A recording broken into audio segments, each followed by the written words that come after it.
গতকাল মাননীয় মুখ্যমন্ত্রী পৌরোহিত্যে আমাদের ক্যাবিনেট মিটিং সম্পন্ন হয়েছে এবং বরাবরের মতোই গুরুত্বপূর্ণ সিদ্ধান্তগুলো আপনাদের মাধ্যমে অফিসিয়াল আমরা রাজ্যের জনগণকে অবগত করতে চাইছি।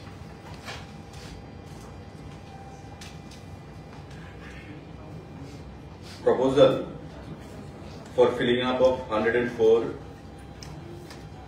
post of manager, electrical, mechanical and civil, grade 1 and grade A and grade B under TSECL অর্থাৎ Tripura state electricity corporation limited. Tripura state electricity corporation লিমিটেডের অধীন 104 জন ম্যানেজার পোস্ট নিয়োগ করা হবে এবং TSECL আগেও তারা করেছে। Tripura state electricity corporation limited নিজেরা পরীক্ষার মাধ্যমে এই 104 জন ম্যানেজার অর্থাৎ জুনিয়র ইঞ্জিনিয়ার তারা নিয়োগ করবে। এর মধ্যে manager electrical grade A post রয়েছে 24 খানা।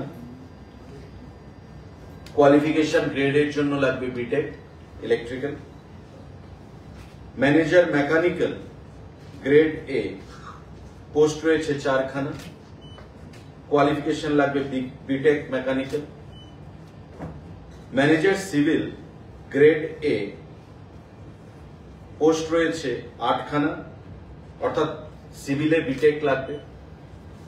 ম্যানেজার ইলেকট্রিক্যাল গ্রেড বি 58 খানা পোস্ট রয়েছে 58। কোয়ালিফিকেশন লাগবে diploma in electrical. Manager mechanical grade B 2 খানা পোস্ট। কোয়ালিফিকেশন লাগবে diploma mechanical. Manager civil grade B post রয়েছে 8 খানা। কোয়ালিফিকেশন লাগবে ডিপ্লোমা সিভিল। অর্থাৎ গ্রেড এ এবং গ্রেড বি মিলিয়ে বিটেক এবং ডিপ্লোমা মিলিয়ে 100 টোটাল 4 খানা পোস্ট।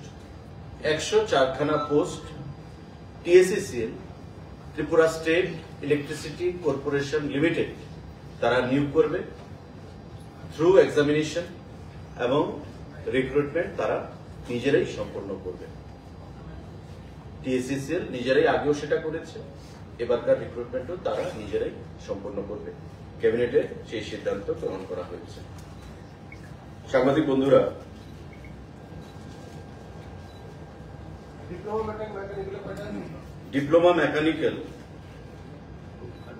ডিপ্লোমা মেকানিক্যাল পোস্ট রয়েছে 2টো গ্রেড বি। সিভিলে রয়েছে পোস্ট 8 খানা এবং ইলেকট্রিক্যালে পোস্ট রয়েছে 58 খানা ডিপ্লোমা।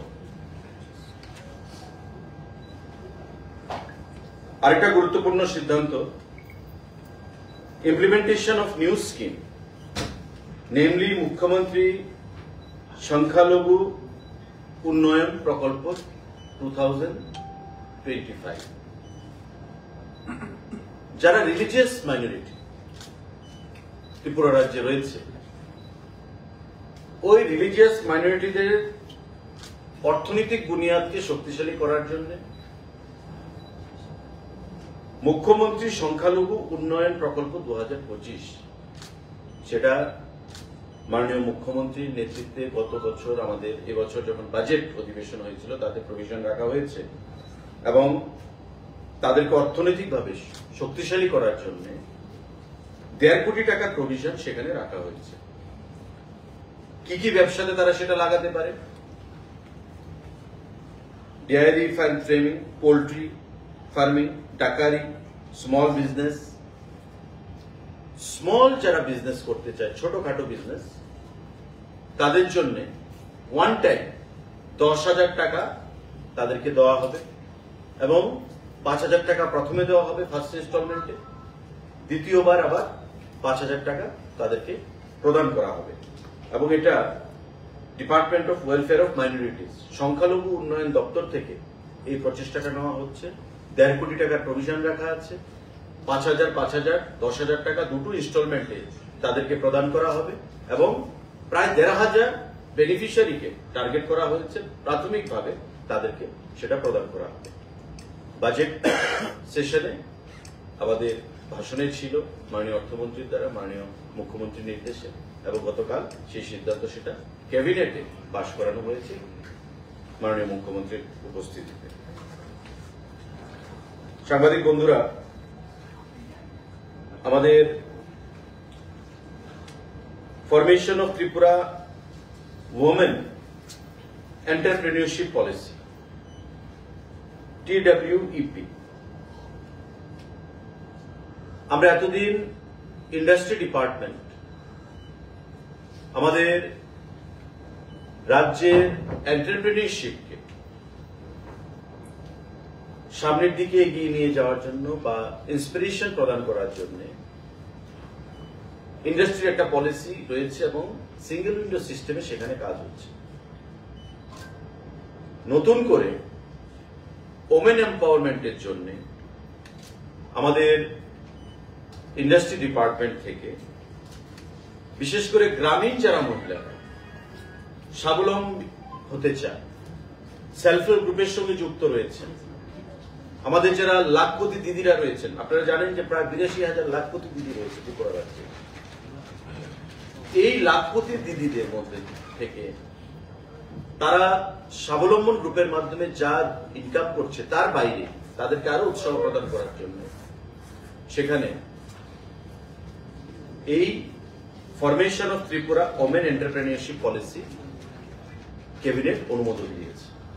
এখানে আমাদের যেমন সারা দেশে start up India, stand up India রয়েছে, মিশন শক্তি রয়েছে, এবং আপনারা জানেন যে PMEGP লোন আমরা প্রদান করে থাকি, মুদ্রা লোন প্রদান করা হয়ে থাকে, আমাদের উন্নতি স্কিমে সেখানে লোন প্রদান করা হয়ে থাকে, এবং PMEGP যে স্কিম তাতে দেখা গেছে যে সব থেকে বেশি লোন প্রদান করা হচ্ছে। এবং মহিলাদেরকে এই এন্টারপ্রেনিয়রশিপে মদত যোগানোর জন্য, প্রেরণা যোগানোর জন্য ইন্ডাস্ট্রি ডিপার্টমেন্ট এই স্কিম এনেছে যে ম্যাক্সিমাম 1 কোটি পর্যন্ত টাকা লোন তাদেরকে প্রদান করা হবে এন্টারপ্রেনিয়রশিপের জন্য। এবং এতে করে তাদেরকে পুরুষরা লোন নিলে যদি 30% সাবসিডি থাকে, তাদেরকে 5% মানে আরো বেশি অর্থাৎ 35% সাবসিডি তাদেরকে প্রদান করা হবে তাদের এম্পাওয়ারমেন্টের জন্য, নিজের পায়ে নিজে দাঁড়ানোর জন্য। কারণ আমরা বলি ওমেন এম্পাওয়ারমেন্ট, আমরা বলি মহিলার ক্ষমতায়ন, 3-tier পঞ্চায়েত সিস্টেম, পার্লামেন্ট, বিধানসভা, প্রতিটি ক্ষেত্রে আমরা চাই ওমেনদের এম্পাওয়ারমেন্ট। এবং আমাদের রাজ্যে 33% চাকরির ক্ষেত্রেও, মহিলাদের ব্যবসার ক্ষেত্রেও রিজার্ভেশন আমরা করেছি। এবং সেটাকে আরো সামনে এগিয়ে নিয়ে যাওয়ার জন্য, তাদেরকে এন্টারপ্রেনিয়রশিপে তাদেরকে আরো মোটিভেট করার জন্য এই যে আমাদের policy Tripura women entrepreneurship policy সেটা চালু করা হচ্ছে এবং এটা ক্যাবিনেট অনুমোদন দিয়েছে। মহিলারা যদি ম্যাক্সিমাম সেখানে এন্টারপ্রেনিয়রশিপ হতে চান, ম্যাক্সিমাম 1 কোটি টাকা পর্যন্ত লোন আমরা প্রদান করব ইন্ডাস্ট্রি ডিপার্টমেন্ট থেকে, এবং তাতে করে পুরুষদের থেকে আরো 5% বেশি সাবসিডি তাদেরকে প্রদান করা হবে। এটা গতকাল ক্যাবিনেট মাননীয় মুখ্যমন্ত্রীর পৌরোহিত্যে এই ক্যাবিনেট মিটিং এ সেটা সিদ্ধান্ত গ্রহণ করা হয়েছে। তারাও পাবে, লাখপতি দিদিরা। আমাদের যারা লাখপতি দিদিরা রয়েছে, 82,000 লাখপতি দিদি রয়েছে সারা রাজ্যে। এখন তাদের মধ্য থেকে গ্রুপ কোনো এসে যদি মনে করে যে আমরা নিজেদের মধ্যে আমরা এন্টারপ্রেনিয়রশিপ হবো, আমরা কোনো এন্টারপ্রাইজ তৈরি করব, তবে তারা সেটা করতে পারে। সবাই পাবে মহিলা। এবং ভারতবর্ষের 3 থেকে 4টি রাজ্য, কেরালা, মহারাষ্ট্র, ছত্তিশগড়, এই রাজ্যগুলোতে এই পলিসি রয়েছে। আমাদের রাজ্য আমরা সেটা ক্যাবিনেটের অনুমোদন গতকাল হয়েছে, সেটা আমরা চালু করতে চলেছি। এবং এতে করে আমাদের বিশ্বাস যে পুরুষদের সঙ্গে পাল্লা দিয়ে, টেক্কা দিয়ে রাজ্যের মহিলারাও একটা নিজের পায়ে নিজে দাঁড়ানো, স্বাবলম্বী হওয়ার এবং অর্থনৈতিক বুনিয়াদকে শক্তিশালী করা এবং এতে করে রাজ্যের অর্থনৈতিক বুনিয়াদ সেখানে শক্তিশালী হবে। এই সিদ্ধান্ত গতকাল ক্যাবিনেট মিটিং এ গ্রহণ করা হয়েছে। সাংবাদিক বন্ধুরা, আমাদের আরেকটা সিদ্ধান্ত,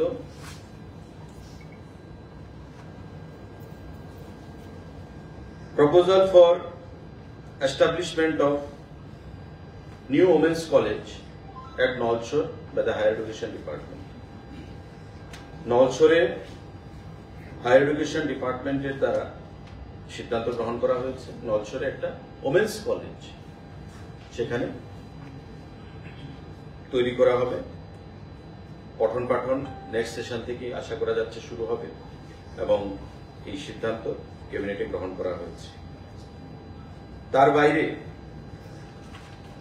সমাজ কল্যাণ সমাজ শিক্ষা দপ্তরের অধীনে নতুন প্রকল্প মুখ্যমন্ত্রী বালিকা সমৃদ্ধি যোজনা, এটা নতুন স্কিম যে মুখ্যমন্ত্রী বালিকা সমৃদ্ধি যোজনা সোশ্যাল ওয়েলফেয়ার এবং সোশ্যাল এডুকেশন ডিপার্টমেন্টের অধীন সেটা সিদ্ধান্ত গ্রহণ করা হয়েছে চালু করার। এবং এতে করে যারা অন্তোদয় পরিবারের কন্যা সন্তান,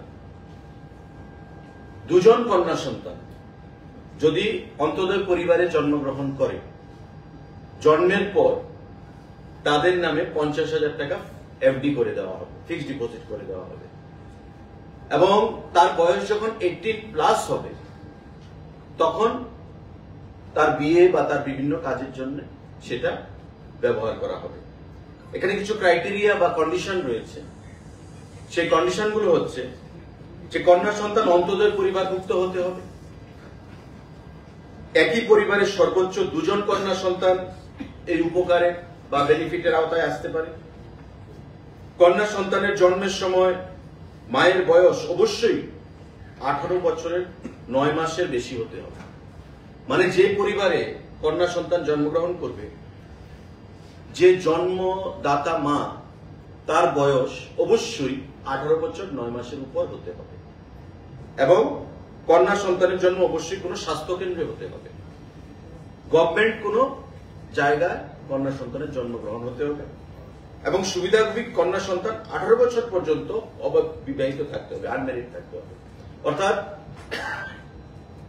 কন্যা সন্তানের 2জনের বা 1জনের জন্ম হলো অন্তোদয় পরিবারে, তার নামে ফিক্সড ডিপোজিট হলো, দেখা গেল যে সে 17 বছর বয়সে তার বিয়ে হয়ে গেল বা 16 বছর বয়সে বিয়ে হয়ে গেল, তখন সে দাবি করলো, সে যখন পাবে না।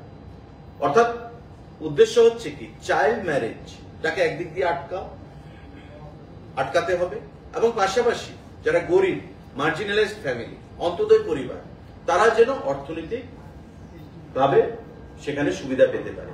অর্থাৎ এই 18 বছর 9 মাস এর বেশি হতে হবে মা, যিনি জন্মদাতা মা, এবং 18 বছর পর্যন্ত অবিবাহিত থাকতে হবে যে বেনিফিশিয়ারি, যে কন্যা সন্তান সে সুযোগ পেতে চায়।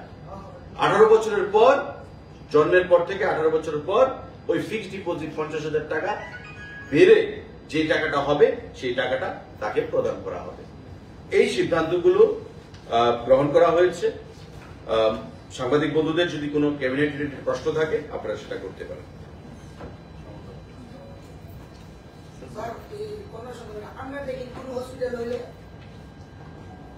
না, এখানে যেটা সিদ্ধান্ত, সুবিধাভোগী কন্যা সন্তানকে অবশ্যই কোনো স্বাস্থ্য কেন্দ্রে হতে হবে, সরকারি স্বাস্থ্য কেন্দ্রে হতে হবে।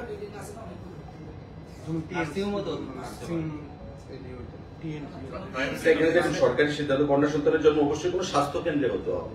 এখন স্বাস্থ্য কেন্দ্র বলতে primary health centre, community health centre, মানে গভর্নমেন্ট সোসাইটি চালাচ্ছে, সেটা দপ্তর থেকে আপনারা ক্লারিফিকেশন নিয়ে নেবেন, কিন্তু এখানে লেখা আছে যে স্বাস্থ্য কেন্দ্রে হতে হবে।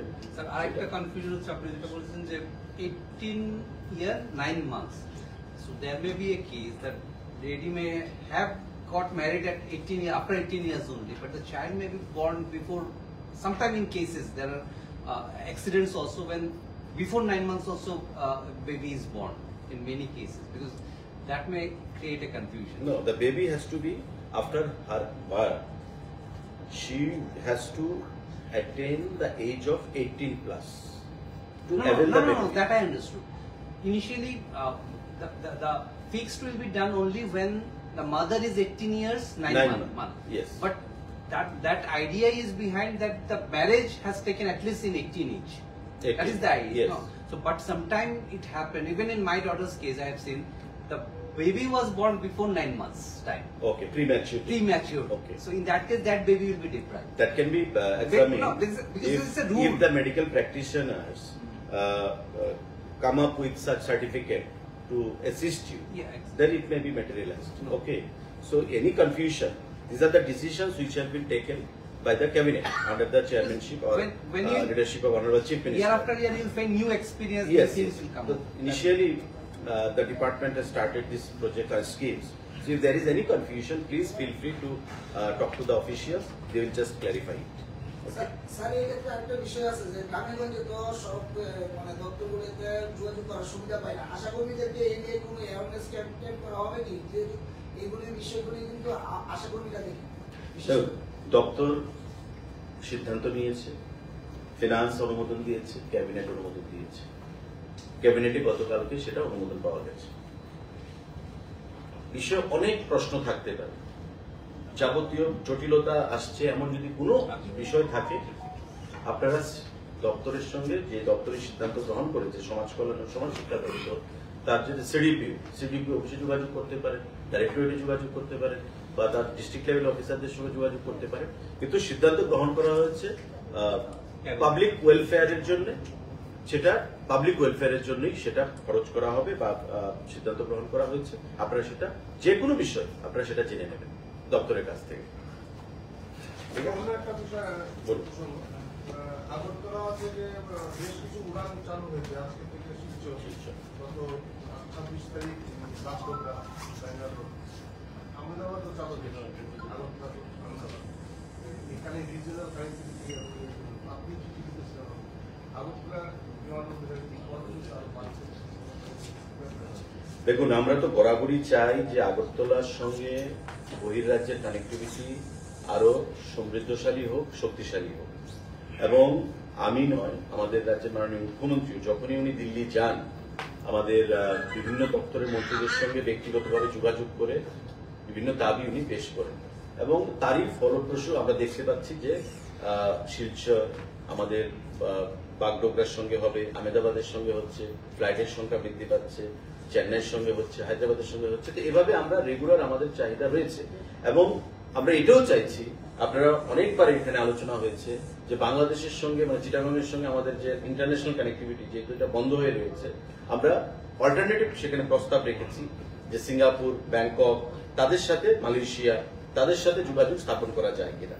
তো আমরা মাননীয় মুখ্যমন্ত্রীও সেটা চাইছেন, ডোনারের মিটিং এ মাননীয় মুখ্যমন্ত্রী ডোনার মিনিস্ট্রির সঙ্গেও সেটা বলেন, এবং পার্সোনালি সিভিল এভিয়েশন মিনিস্টারের সঙ্গে যখন আলোচনা হয় আমার বা মাননীয় মুখ্যমন্ত্রী, আমরা সেই বিষয়ে কথা বলি।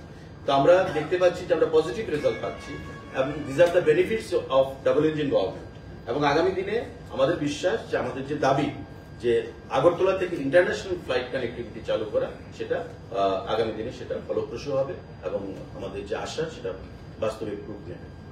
সিঙ্গাপুর, মালয়েশিয়া নিয়ে সিভিল এভিয়েশন বা মারফতে কথাবার্তা হয়েছিল। আমাদের গত কয়েকদিন আগে, পুজোর আগে, ইটানগরে একটা কনফারেন্স ছিল, মাননীয় সেক্রেটারি এবং কমিশনাররা সেখানে গেছিলেন, আমি যেতে পারিনি, আমার যাওয়ার কথা ছিল। সিভিল এভিয়েশন মিনিস্টারকে সেটা বলা হয়েছে, এবং সিভিল এভিয়েশন মিনিস্টার পরবর্তী সময় বলেছেন যে মিনিস্টারের সঙ্গে আমি কথা বলবো দিল্লিতে, এবং আমি নেক্সট ট্রিপে ওনার সঙ্গে দেখা করে সেই দাবি আমরা পেশ করে আসবো।